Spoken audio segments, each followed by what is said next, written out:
un podcast de Cooperativa.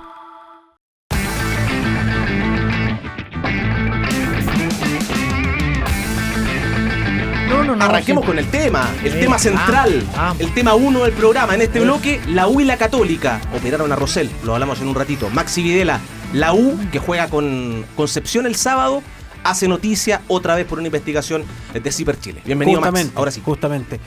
A raíz de esta investigación que tú nombras de CIPER, que dice que un fondo administrado por Kiblisky y un socio de Victoriano Cerda, fue que se hizo esta compra de acciones de José Ramón Correa, un préstamo de 7,5 millones de dólares para que comprara las acciones de Azul Azul, acciones que corresponden. ¿Quién no ha pedido un préstamo por 7 millones por 7 palos verdes? En su vida? Nadie. Corresponden al 21% de Azul Azul, paquete accionario que adquirió finalmente Correa, como ya sabemos, de Daniel Chapira. Crédito facilitado por un fondo de inversión constituido en Delaware y administrado por Patrick Kiblisky, como decimos, el ex dueño de Ñublense, y Jacques Glicksberg, socio del ex propietario de Huachipato, Victoriano Cerda. ¿Qué hemos podido averiguar durante la mañana? Esta información ya se la había entregado a la CMF, José Ramón Correa se la había entregado el 4 de marzo. La información que se da a conocer se la había entregado a la CMF el 4 de marzo. ¿Y por qué? Claro, dentro de lo que pudimos averiguar también es por qué justo se acude un fondo de Patrick Kiblisky y de un socio de Victoriano Cerda, sabiendo todas las suspicacias que hay con esos nombres y su ligación con la Universidad de Chile. Bueno, es el único fondo en Chile, o al menos eso nos daban como argumento, que presta, digamos, dinero para inversiones deportivas. Los bancos no financian estas maniobras, por decirlo así, estas maniobras económicas, y por lo mismo se recurrió a este fondo. Hasta enero de este año, que fue cuando José Ramón Correa adquiere las acciones, era el único fondo que hacía este tipo de transacciones. En febrero ya se constituyó otro más, pero al momento de la compra de acciones de José Ramón Correa, este fondo constituido en Delaware, como dice CIPER, y que pertenece a Patrick Kiblisky, era el único que otorgaba préstamos para este tipo de transacciones deportivas. Sí, el problema es legal que le presten la plata a José Ramón Correa. Cualquier fondo, cualquier lugar bien constituido legalmente, tú puedes pedir un préstamo. El problema no está ahí. El problema está en que la CMF le preguntó a José Ramón Correa, cuando hizo la compra del paquete accionario de la familia Chapira, de dónde venían los fondos, y él lo dijo públicamente: fondos propios. Sí, lo dijo. Propios. Ahora, alguien dirá, bueno, ¿cuál es la diferencia? Que él diga fondos propios, que se lo haya prestado este fondo de inversión. Ahí donde está el punto, digamos, porque la CMF ve que hay una triangulación y préstamos relacionados para tener el control, no a través de José Ramón Correa, sino que a través de este grupo de Kiblisky en Delaware con Clark, o solo Kiblisky controlando a través de Clark. O sea, eso es lo que está investigando hoy día, no solo la CMF, sino que la justicia, porque esto entró por Fiscalía Oriente, o sea, esto va en el fuero penal, está más allá de la CMF, por lo tanto no es un pequeño detalle. O sea, el préstamo, el grupo Kiblisky se lo puede hacer a cualquier persona, es legal. Claro. Yo puedo ir, tú puedes ir, podemos pedirle. ¿Cuánto le quieres pedir tú? ¿Unos 4 millones de dólares? Podemos pedir. Huachipato le pidió 3,6. Firmamos, eso no hay ningún problema. Un préstamo no se lo dan a cualquiera. No, pero los fondos de inversión. Pero los fondos de inversión justamente son para eso. Ellos tienen libertad de ver a quién le prestan y dónde invierten. Ellos manejan muchos fondos, mucha gente pone el dinero en esos fondos, que en el fondo es Sartor, es de donde venía Michael Clark. Michael Clark venía de Sartor, que era un fondo financiero donde tú ponías plata y ellos hacían inversiones. Una de ellas fue Azul Azul. Bueno, y después vino toda esta catarata de transferencias apuradas de acciones. Entró el señor Correa comprándole al grupo Chapira, por lo tanto se aseguraban prácticamente el 100% del control de Azul Azul. Sí. Ahora queda expuesto el señor Correa, porque él dijo públicamente que eran fondos propios personales, y ahora reconoce que viene de otro lugar. Para aportar, y ahora para que opine también el Pato Barty, el fondo, como dice bien Maxi, administrado por Patrick Kiblisky, claro, ex dueño de Ñublense, y por Jacques Glicksberg, socio actual de Victoriano Cerda, ex controlador de Huachipato. El vínculo que también reporta esta investigación, Pato, es que este mismo fondo al cual hace alusión Maxi es el que le inyectó $18 millones a Bulla Spa, una sociedad creada por Michael Clark, el máximo accionista de la U. Así que está clarita la triangulación ahí entre estos tres personajes, pues, Klivitsky, Cerda. Pero lo que es muy difícil de alegar a esta altura, digamos, de conocidos todos los niveles de injerencia de estas personas, es desconocimiento. No puedes alegar a esta altura desconocimiento, no puedes saber, no puedes decir no sé quién es Patrick Klivitsky, no sé cuál es su historial en el fútbol, no sé con quién está conectado, no sé con quién ha hecho negocio en el último tiempo, ni de él, ni de Victoriano Cerda, ni de este grupo en general. Y tienes un tema que le sigue pegando a la U, que es que lo que parece haber aquí es que otra persona le ha mentido a ya sea la Comisión del Mercado Financiero o el Ministerio Público. Y si eso es real, entiendo que no es el único, lo que se viene y lo que está garantizado es que lo que se viene son problemas muy grandes para la gente que está en la propiedad de la U, conectada a la propiedad de la U, conectada al directorio de la U. O sea, los nubarrones siguen siendo cada vez más negros, digamos. Cada información le echa una palada más de... En este caso no es tierra, es estiércol, digamos, a la situación de la U. Y eso es bien lamentable. Entiendo que cuando hay plata y tanta involucrada, uno no puede pedir ni honestidad, ni transparencia, ni el bien público, ni el bien de la U como institución. Claramente no es eso lo que está moviendo a estas personas. Sí. Ahora, el punto, y volvemos acá, es... aquí se está investigando todo hoy día, incluso la primera transacción de Sartor y de Michael Clark con Heller. ¿De dónde vienen esos fondos? ¿Por qué? Porque aquí hay una cosa, que tú lo decías, Pato, y yo también lo mencionaba en el editorial, es que se entrega información falsa al mercado. Todos nosotros estamos obligados, así, dependiendo de cuáles son cualquiera de las transacciones que nosotros hagamos, ya sea, incluso depositamos plata en nuestras cuentas, pagamos, nos pueden llamar y decir, bueno, señor, ¿usted esto de dónde lo sacó? Tú tienes que tener. Bueno, la CMF había olfateado y había preguntado, y ellos respondieron dando información falsa. Por eso la CMF interviene y por eso esto va a pasar a un fuero penal de justicia cuando termine esa investigación. Si ahí está la gravedad, digamos, que el señor Patrick Klivitsky y su grupo, digamos, hagan préstamo, está bien, es una cosa. Ahora, si ellos hicieron ese préstamo, primero a Michael Clark a través de Sartor para que comprara el 60 y tanto % y después al señor Correa para que comprara el otro 21%, para que ellos por fuera sean los que dirijan y controlen, eso seguramente lo va a investigar la justicia. Y ahí está el gran punto. Yo creo que esta es una caída ya sin paracaídas de los que controlan hoy día Azul Azul. Esto está terminado, el punto es cuándo se termina. Esto puede ser, ojo, una agonía larga.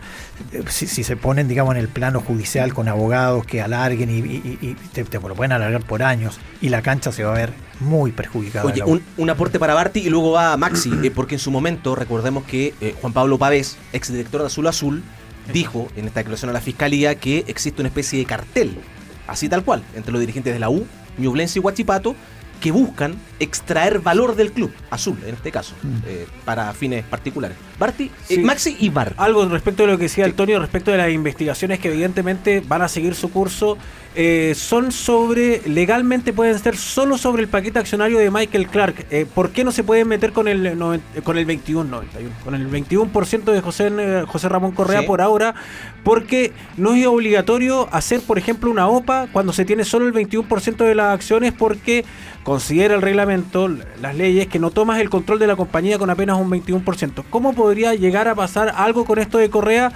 En el artículo 191 bis se penaliza la actuación conjunta, es decir, si en la compra de Correa se ve que él compró un 21%, pero después un empresario asociado a él compró el otro 21% y otro compró el otro 21%, se dice que hay una actuación conjunta, dividida en partes para tomar la mayoría de una sociedad. Claro. Exactamente. Se llama toma de control indirecto fraudulenta o extemporánea. Eso es lo que están así, eso es lo que está investigando, ojo, la Fiscalía hoy día, no la CMF. Sí, claro. La Fiscalía. Pero por el momento se hace solo con el 63% de Clark. De Sartor. Es que yo creo que el señor Correa defiende su postura, pero él está amarrado con la declaración que hizo pública a los medios diciendo que lo había hecho con fondos propios, lo mismo le dijo a la CMF y ahora reconoce que vino de un préstamo de otro grupo. Y es ahí donde él ya pierde, yo te diría, esa credibilidad. Marce, Pato, algo y volvemos con Maxi. Rápido, yo de cuestiones técnicas lo dijeron todo el Toño y Pato, y yo la verdad que sinceramente no entiendo mucho de todas esas cosas. Pero acá, lo dije ayer, lo que está en juego es la imagen de un club deportivo que no solo es un club deportivo, sino que tiene alma, ¿no? Que tiene alma y que genera mucha pasión en la gente. Y a estas personas es lo que menos le interesó siempre. Entonces, por eso yo a veces estoy tan en desacuerdo con las sociedades anónimas, porque más allá que algunas fueron bien constituidas y tuvieron cierto éxito, me parece que acá la imagen de la U está quedando muy por el piso. Y se lo deben a esta gente, a estos personajes que pululan en las sombras y que en definitiva no hacen nada de forma derecha, ¿no?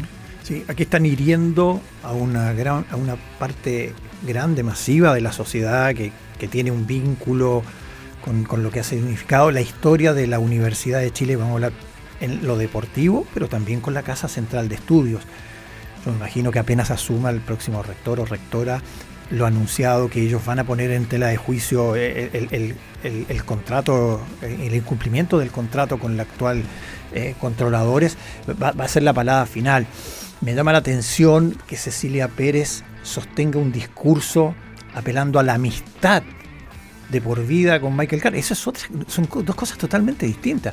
Ella podrá seguir siendo amiga. No Michael Carr, que ella está puesta ahí por Michael Carr. Digamos, sí, no, pero me refiero a una frase como amortiguadora de todo esto. Buenas frases, sonrisas. Voy a reunirme con... O sea, son políticos.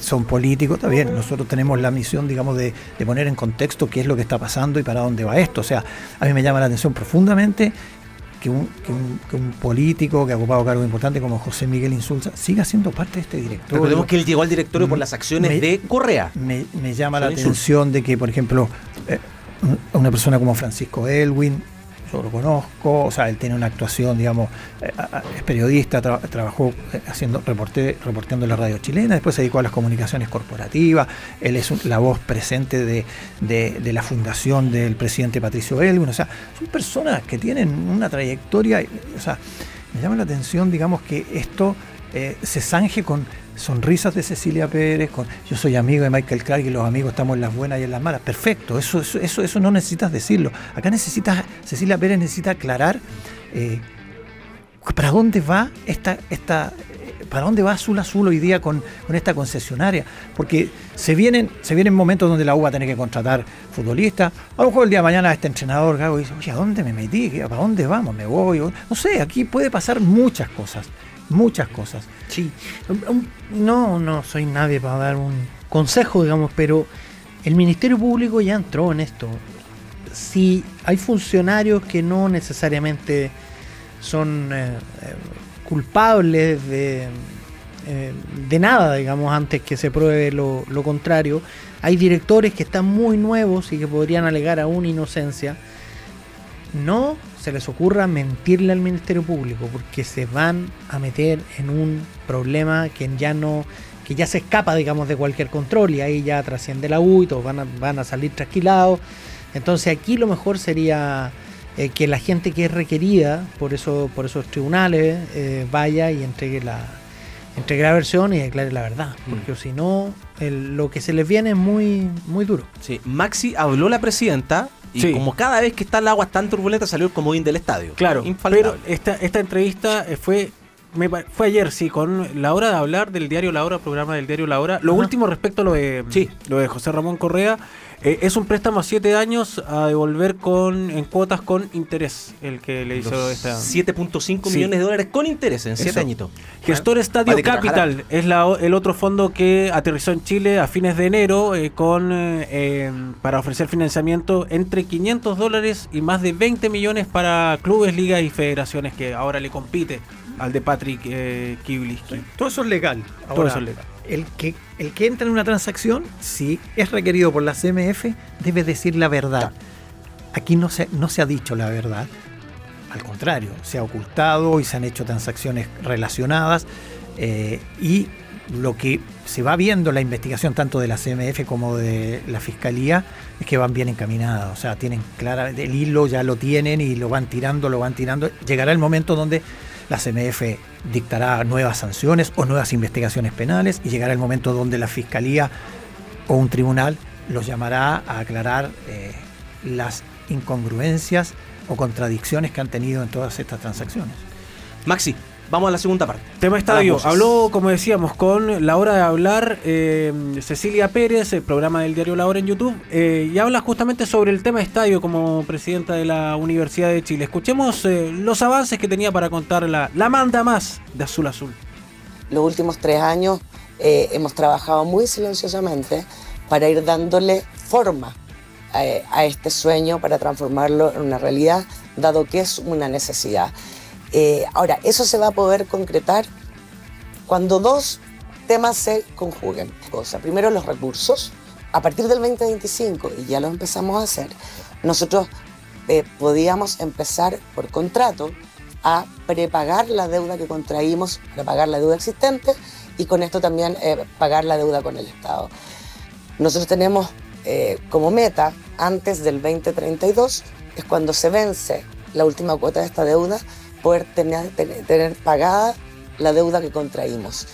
Con esto tú también puedes acceder a 2 cosas. Claro. A crédito, o vale decir, apalancar más deuda, y también que es para comprar el terreno, si es que es un terreno privado, ¿no es cierto?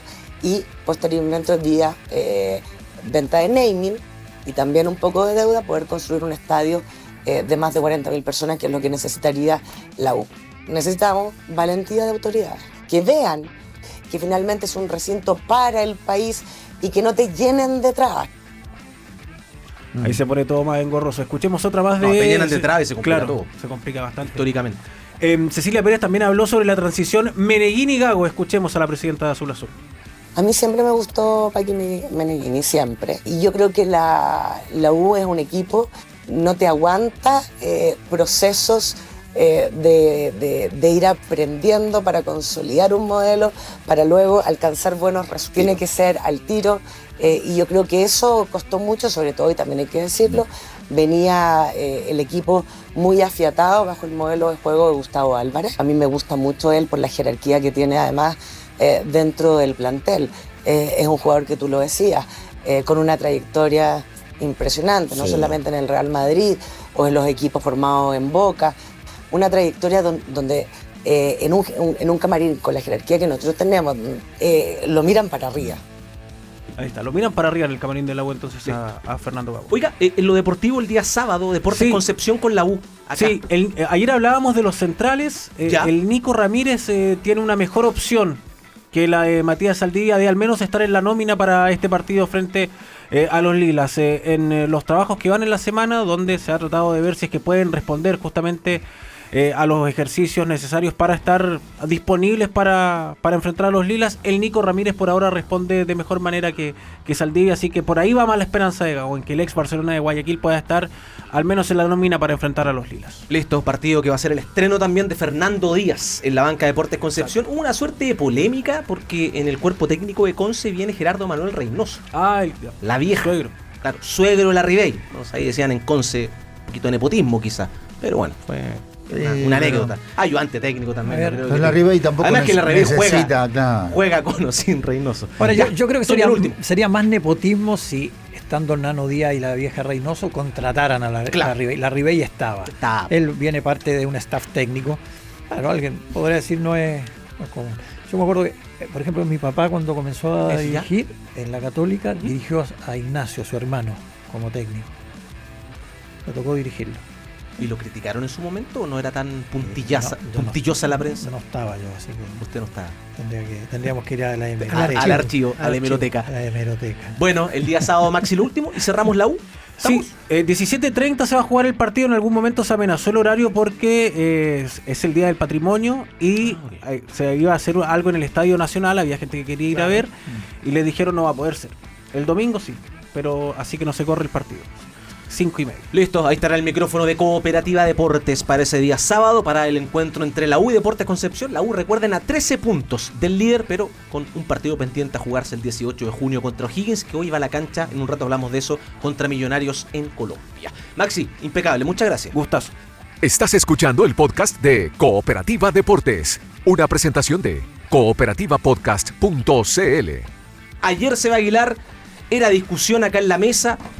¿Por qué sacó a Rosell, Garnero? Y hay que reconocer que tenía razón el técnico.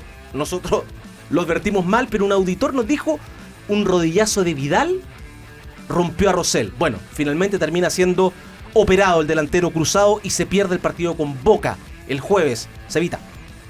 Así es, Ernesto, compañeros, claro, porque se manejó con muchísima reserva el asunto con Juan Francisco Rosell. Después del partido, Daniel Garnero no quiso referirse a la situación del delantero, y es que, claro, será una baja sensible para el partido ante Boca Juniors y también para lo que va a ser la Liga de Primera el fin de semana ante Huachipato. Está suspendido Fernando Sampedri para ese partido ante los Acereros y tampoco va a contar con Juan Francisco Rosell, que es su reemplazante natural. Veremos cómo se las arregla el técnico de la Católica, pero antes tiene que enfrentar, por supuesto, a Boca Juniors este día jueves, y claro, lo hará sin Juan Francisco Rosell, que ayer por la tarde se hizo exámenes, arrojó una lesión en su ojo derecho que tuvo que ser intervenida de inmediato, así que estará de baja para este duelo ante los Ceneices. Ayer por la tarde fue operado Juan Francisco Rosell, así que con esta baja, lógicamente que Fernando Sampedri tendrá que ser titular sí o sí, a pesar de la fractura que tiene en la nariz, que de todas maneras ya venía haciendo fútbol, así que no sería un problema para el delantero, pero aún así pierde una alternativa Daniel Garnero para enfrentar a los Ceneices el próximo día jueves. Ya, Barty, ayer teníamos la duda, pero claro, lo sacó Garnero finalmente por esto, no era porque se le había ocurrido, así que hay que también reconocer aquello. Porque al final claro, lo quiso aclarar en la conferencia. Genera suspicacia y al final uno termina analizando el cambio de manera técnica y no era tan así. Yo creo que Rosell le habrá dicho que se sentía muy incómodo y lo termina cambiando. Yo creo que si no lo cambiaba nadie. Sí. Cevita. Sí, sobre el cambio, le preguntaron a Rosell en el entretiempo y él ni siquiera podía ver. Además, estaba mareado, acusó mareo Rosell, y por eso finalmente se dio el cambio. Sí, la imagen apenas comenzó el segundo tiempo, se vio a Rosell en la banca con una gran bolsa de hielo. Acá en la transmisión la comentamos, tenía una gran bolsa de hielo puesta sobre su ojo, echado hacia atrás. La jugada va Vidal arriba en el juego aéreo, tratando de anticipar a Rosell en la mitad de la cancha, fue muy lejos, intentó anticiparlo ahí, y lo golpea con la rodilla derecha en la parte lateral del rostro. También acá, al menos lo comenté en ese minuto. Evidentemente el árbitro estimaba que no era falta y que tampoco los del VAR estimaban que merecía, digamos, ser revisado si iba más allá de una jugada muy imprudente, con velocidad y con cierta fuerza desmedida. Pero claro, son jugadas de fútbol. No, yo la he revisado varias veces. No me parece mala intención. No, por eso te digo, la he revisado varias veces porque fue con la rodilla derecha.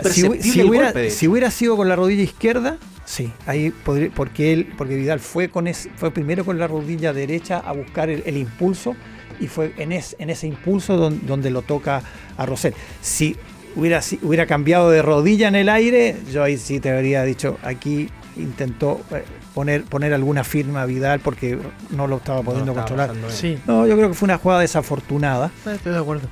Me parece que es una jugada desafortunada porque además Vidal salta a buscar la pelota. Sí. Queda muy alto porque en su afán de anticipar, Rosell se dobla, tiende a doblarse, y ahí hay un momento en que la rodilla de Vidal le pasa a llevar la zona de la ceja, que entiendo que es donde tiene de una de sus cejas, que es donde tiene la fractura. Sí, en la zona orbital. Sí. Ahora, también el reglamento habla de que si un jugador, digamos, va con fuerza desmedida y el otro sufre una lesión, puede ser sancionado esto. Pero yo voy a decir, creo que a mí cuando no hay intencionalidad, yo aquí no vi intencionalidad, pero he visto otras jugadas donde sí. Sí, pero la intención no se juzga. Yo creo que es una jugada de fútbol, pero por más que no haya habido Hay jugadas que son intencionales. Exacto, pero esas son las que yo creo. A los árbitros le quitaron ese don de medir qué es la intencionalidad y no es la intencionalidad. Lo pusieron. Lo interpretan. No, nada, le pusieron un reglamento. Si tiene daño el otro jugador grave, el árbitro tiene un procedimiento y tiene que aplicarlo. Pero saltó a cabecear. Por eso te digo. O sea, no levantó la pierna. Aparte, acá el daño no se supo. En ese momento nadie sabía que tenía Rosell. Sí, solo el jugador y entraron los médicos. Sí, pero no tenían, supuestamente no estaba el diagnóstico, eso me refiero. Por supuesto, pero me refiero a la jugada cuando un jugador, hemos visto expulsiones, cuando algún jugador ha sufrido una fractura y el otro jugador tampoco tenía ninguna intencionalidad, pero el árbitro aplica ese reglamento que es la roja. Bueno, va por ese lado, pero claramente una baja dura para la Católica por el momento de Rosell. No iba a jugar.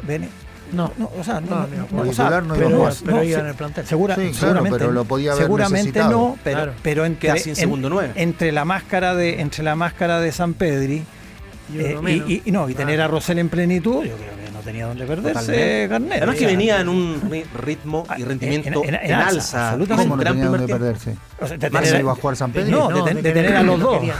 De tener a los dos. Si la máscara de San Pedri no funciona, o está con problemas, bueno, tiene a Rosell que estaba en buenas condiciones. Y este partido, uno cree por lo que se va a jugar Boca, Barty, y que deben tener muy medido a San Pedri, lo van a ir a chocar, a incomodar, claro, lógico. Boca, eso sí, tiene muchas bajas. ¿Tú tienes las bajas de Boca, Cevita? Ayrton Costa, ¿sí? El primero en la defensa, Santiago Ascasíbar en la mitad de la cancha, y en la delantera Adam Vareiro y Miguel Merentiel. A Merentiel, por lo menos en la prensa argentina en la última hora están diciendo que lo van a esperar, pero tiene un desgarro el uruguayo, así que es difícil que llegue al partido con la Católica. Y tampoco tiene a Cavani. Los dos delanteros titulares.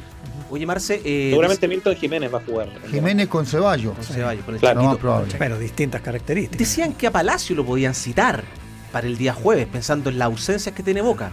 Pero ha estado no, pero fuera. El reemplazante de Ascasíbar no es Palacio ni para nada. Ni ahí. Pero además Palacio lleva ¿cuánto? 3-4 meses. Mucho tiempo. No, quizás lo citen, pero no va a probar que no juegue.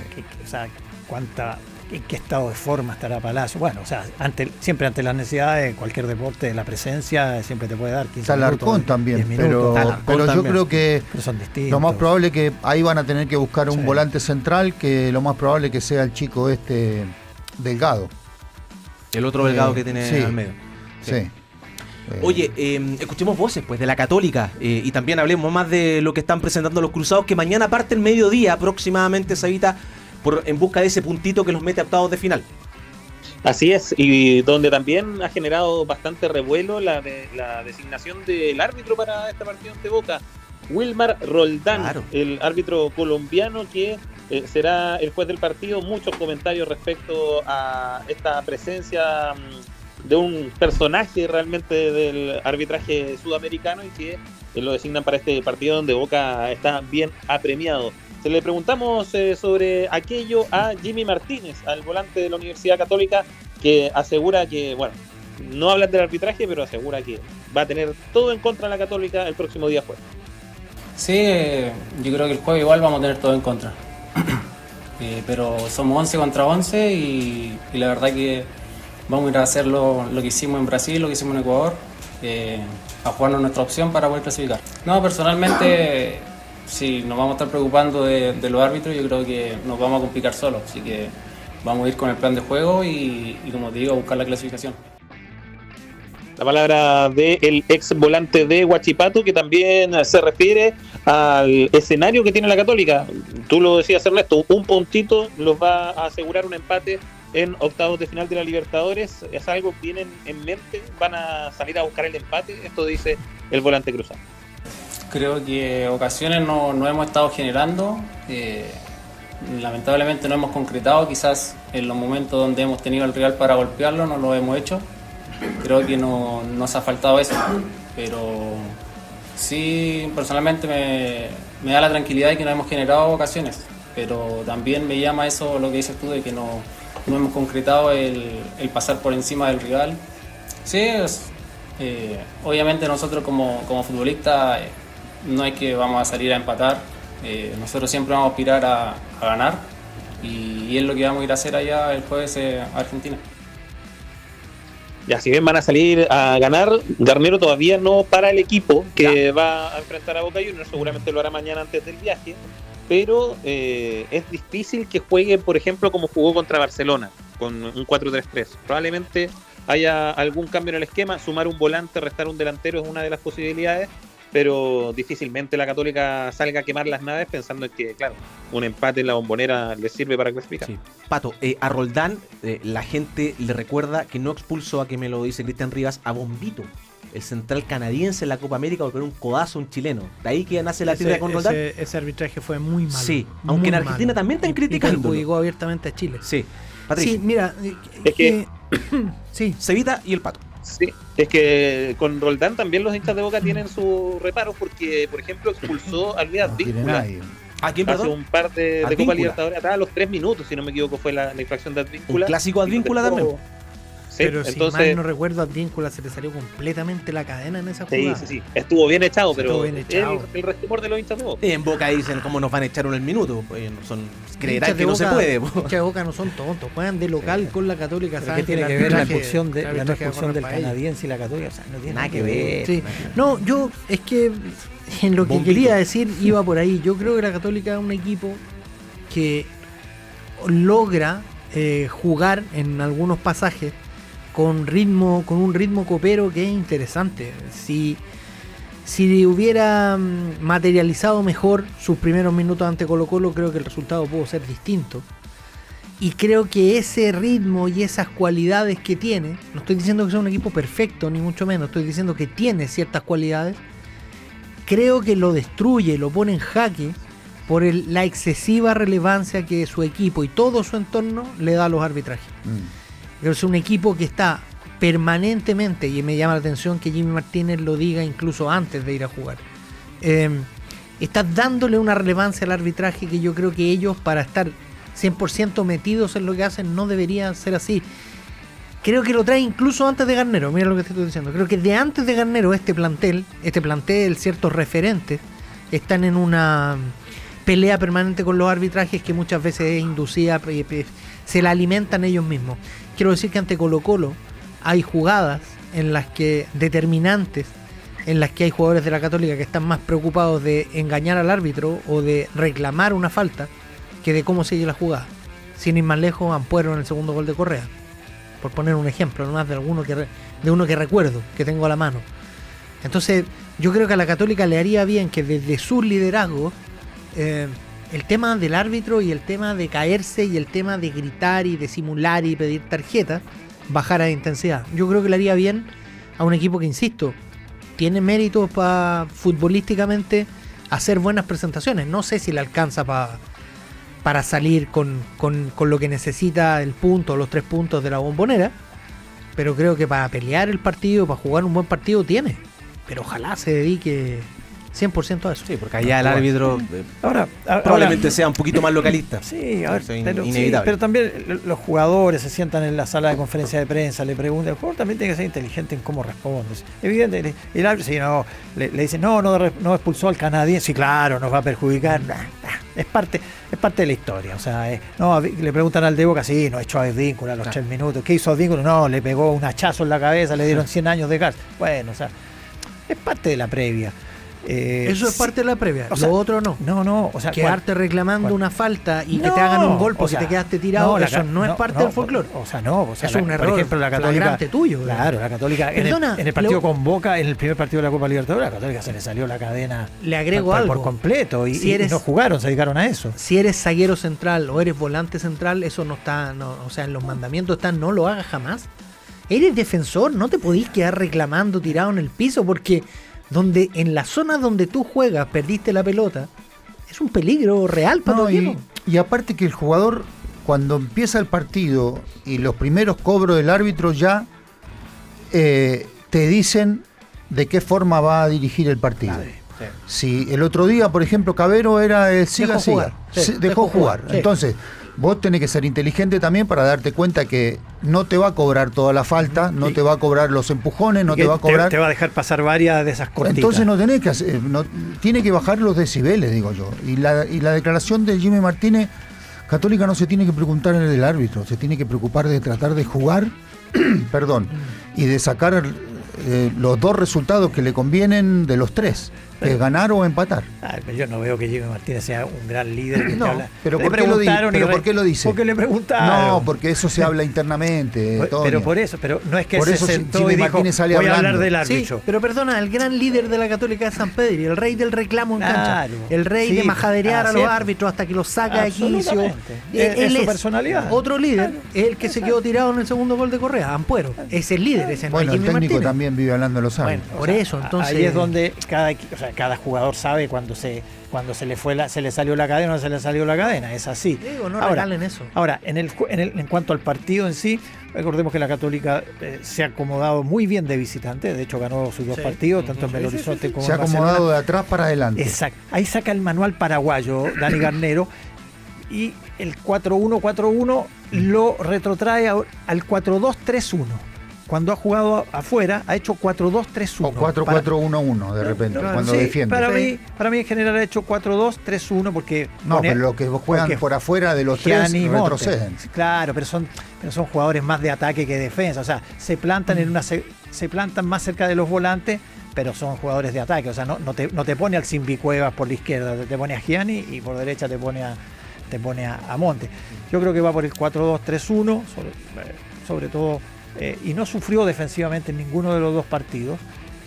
Bueno, tiene ese antecedente, digamos, de una organización. Lo que pasa es que este es un partido definitorio. Claro, y otra cancha, otro rival. Es distinto, va. Totalmente, o sea, pero más o menos yo creo que por ahí va a ir su movimiento. Un par de opiniones, o más que un par, de la gente, y vamos con Seba para cerrar. Luego del corte viene Colo Colo, para que no se vaya, y también Brian Cortés, que habló en Juan Pinto Durante en estos entrenamientos de la selección chilena. Rodrigo Ibáñez, desde Europa, Dinamarca, dice: nos van a limpiar sin asco, pero guardemos esperanza en que el Boca de Riquelme una vez más va a salir con el pechito tomado.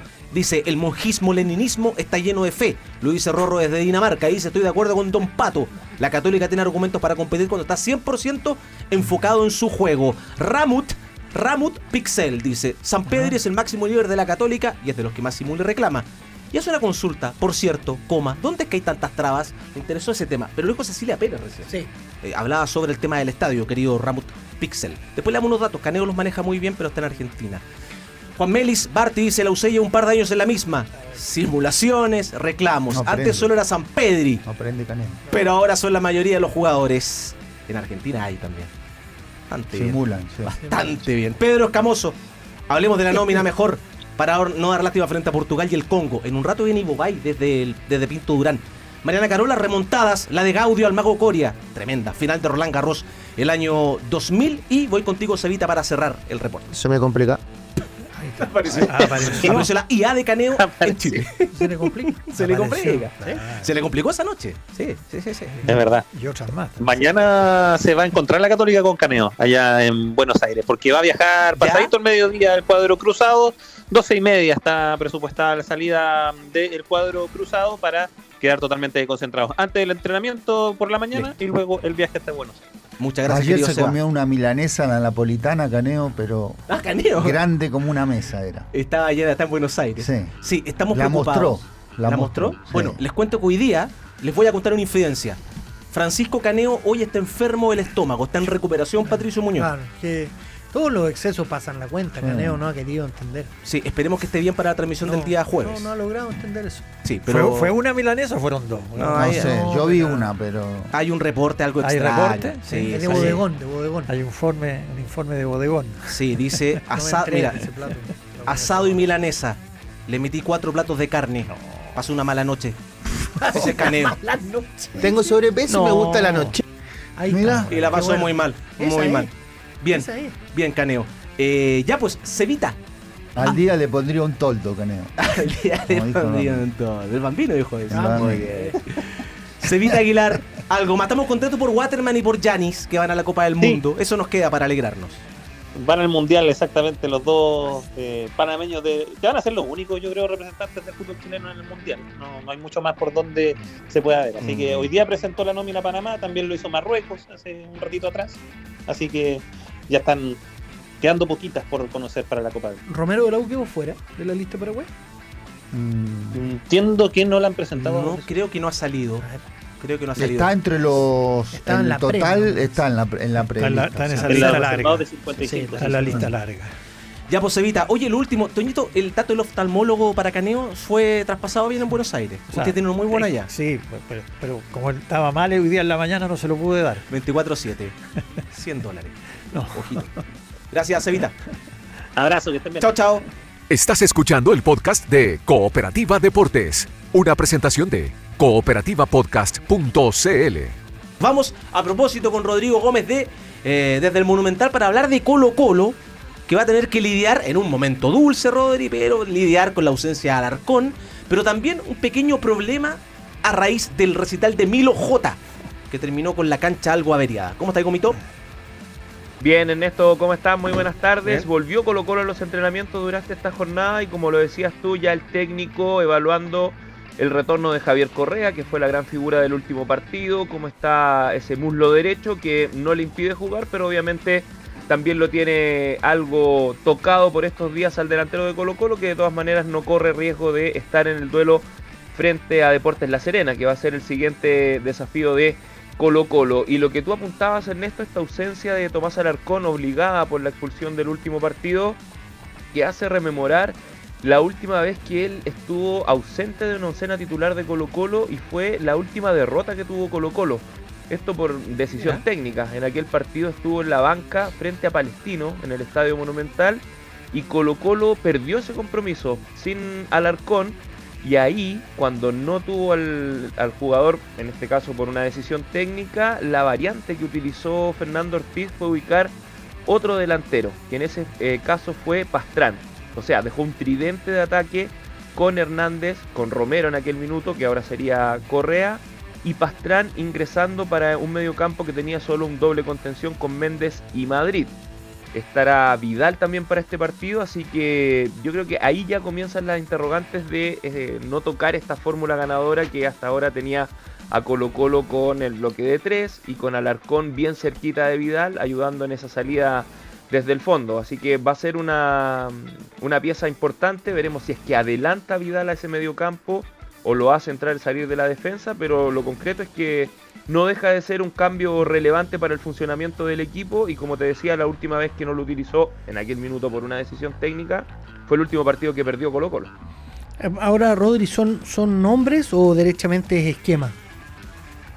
El cambio. Es esquema, o sea, en aquel minuto cuando no utilizó a Alarcón, derivó en un cambio de esquema, porque Colo-Colo terminó atacando con 3 jugadores, dejó 4 en el medio y 3 en la defensa. Así que ahí está la determinación, o se la juega por utilizar otro delantero y esos 4 volantes con un doble contención, o no hay otro jugador, Pato, haciendo el análisis que haga esa función de el volante central, porque tanto Madrid o Méndez han ido más como interiores, salvo Vidal. Sí, fue tomando importancia como volante central, su especialidad, o sea, ese era su puesto.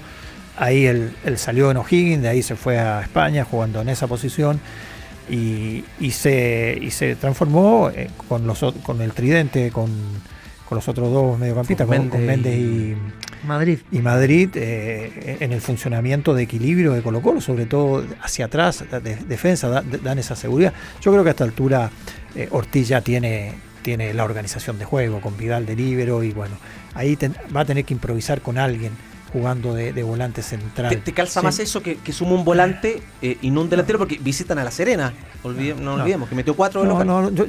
Yo creo que por ahora la organización, era lo que hablábamos al finalizar la transmisión, esa es la forma que tiene de jugar por ahora el Tano Ortiz, con Vidal de líbero, 3 volantes que sean muy, muy organizados para retroceder y cerrar esos espacios, y le quita uno adelante. Y así es como está liderando el campeonato, así como sacó la distancia.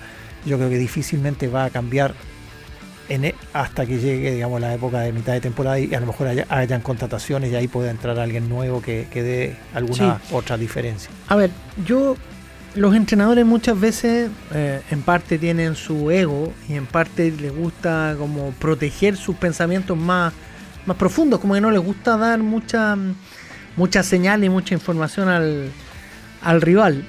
Yo creo que Colo-Colo debería aspirar a manejarse en las dos formas de defender, con 3 y con 4. Yo creo que en el partido con la Católica, esto es una opinión muy personal, jugando con 3 dio una ventaja que pudo pagar caro, porque ese partido, ese primer tiempo en que se ve tan mal con los 3 defensores, lo debió corregir antes. Lo salvan los goles de Correa y luego para el segundo tiempo enmienda y se ve mejor. Entre que la Católica había perdido impulso por el desgaste y por los 2 goles. Entonces, lo que te quiero decir es que cuando los equipos, ya sea porque tienen 3 puntas o porque tienen externos que son buenos, en un 4-1-4-1, en un 4-2-3-1, como Coquimbo, en algún momento como la U, en ese ratito de la Católica, en esos primeros 25 minutos, esos equipos a los 3 del fondo no los hacen ver bien. Y Colo-Colo, curiosamente, esos partidos los perdió. Sí. Perdió con Coquimbo, perdió con la U y con la Católica estuvo a punto de perder. La Serena te alinea 3 jugadores de espíritu ofensivo. Da lo mismo como los distribuya, digamos, pero el equipo que ganó la última semana tenía a Stefanelli, tenía a Enríquez, tenía a Vargas, tenía a Rubio. Yo creo que sería interesante que Colo-Colo se planteara ese partido con 4 defensores. Creo que sería interesante que Rojas juegue de lateral, si es que está para terminó con Colo-Colo, jugar, como terminó con la Católica. Perdón, con la Católica. Para que no se vea sometido a lo que se vio sometido en el arranque con la Católica. Y creo que más que tener un libreto para siempre, lo que tiene que hacer Ortiz es decir, ¿cómo me van a atacar? Entonces, ¿cómo me conviene defenderme? Si no es capaz de mover eso, como lo hizo tardíamente, creo, en el partido con la Católica, estaría cometiendo, a mi juicio, un error. Sí. Breve, porque toma el riesgo. Él, cuando juega con la línea de 3, por lo menos con la Católica, ¿qué hizo? Dejó mano a mano. Los 3 zagueros centrales, incluido Vidal, tenían una marca. Vidal iba con Rosell, Gianni iba con Villagra y Sosa iba con Montes.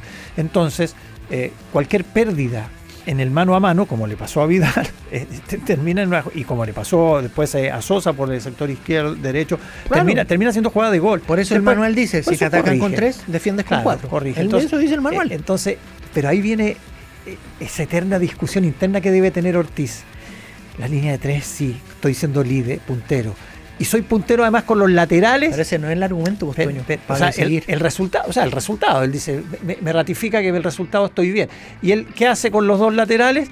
Y además de lateral tenés que ser puntero. Entonces ese desgaste te genera esos mano a mano. Y es ahí donde después él mismo reconoce con el cambio. Dice, sale, hacemos línea de 4 y se acabó.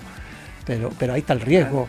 Veremos si el entrenador, como ese. No puedo decir lo que él va a hacer. Los entrenadores son porfiados. Oye, un dato, te lo firmo.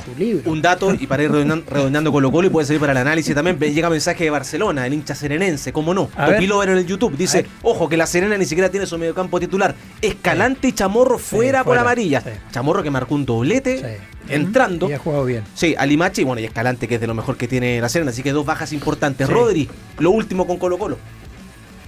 Bueno, relacionado con su casa, con el Estadio Monumental, no quedó en las mejores condiciones la cancha, con estos conciertos que regularmente hace año a año Colo-Colo. Fue el último fin de semana, un concierto con 50.000 personas en el Estadio Monumental, y ante los trabajos que van a tener que realizar de mantención, de poder recuperar a tiempo la cancha, Colo-Colo ya reservó el Estadio Nacional para poder recibir eventualmente a Cobresal ese fin de semana. Le quedan todavía 2 semanas para poder recuperar el terreno de juego, pero la reserva ya está hecha y Colo-Colo estaría recibiendo a Cobresal con 30.000 personas en Ñuñoa si es que la cancha no llega a tiempo. Listo nomás, veremos qué pasa con el Estadio Monumental. Stefanelli fuera también en La Serena, me aporta el serenense. ¿Por qué 30.000 personas? Por una razón evidente. Codo Sur no se ocupa, ¿no?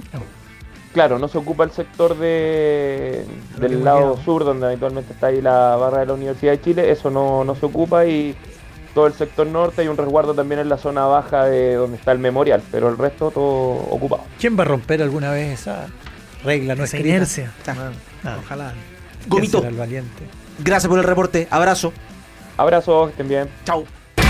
Aquí termina el podcast de Cooperativa Deportes. Lo escuchas en vivo de lunes a viernes en Radio Cooperativa y todos los días en cooperativapodcast.cl.